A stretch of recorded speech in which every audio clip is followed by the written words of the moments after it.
పేరు Raj Kumar, assistant manager Adilabad sales area HPCL.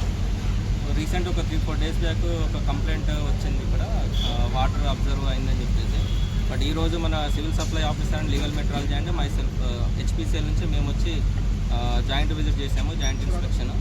All పంపులు check చేసాము, డెలివరీ విత్ ఇన్ లిమిట్స్లో ఉంది. అండ్ డెన్సిటీ కూడా చెక్ చేసాము, డెన్సిటీ కూడా విత్ ఇన్ లిమిట్స్లోనే ఉంది. And water paste, dip paste check చేసాము. వాటర్ పేస్ట్ ఈవెన్ అందరికి చూపించాము కూడా. ఏదైతే వాటర్ పేస్ట్ వేసేస్తే వాటర్ ఉంటే కలర్ చేంజ్ అవుతుంది, అదేం కలర్ చేంజ్ అవ్వలేదు. So we observe దట్కి nil water అందులో వాటర్ ఏం లేదు. 2 ట్యాంకులు కూడా petrol and diesel. And nozzle నుంచి తీసుకున్న శాంపుల్స్లో కూడా ఏం లేదు, వాటర్ ఏం కనబడలేదు. తర్వాత డెన్సిటీ చెక్ చేసినా కూడా అది విత్ ఇన్ లిమిట్స్లో ఉంది, petrol as well as diesel రెండింటికి. Civil supply officer department and legal metrology and myself ముగ్గురం ఉన్నాము. మూడింటి నుంచి అయితే ఇప్పటివరకు అయితే ఓకే. ఇంకా ఫెసిలిటీస్ అయితే ఇప్పుడు ప్రజెంట్ చూస్తేనైతే ఉన్నవి. అండ్ మీరేమన్నా చెప్తే మేము విల్ టేక్ అప్.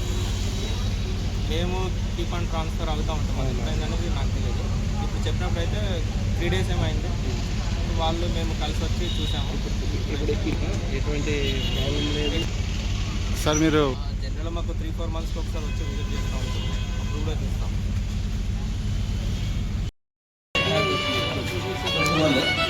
డీజిల్ కాబట్టి 812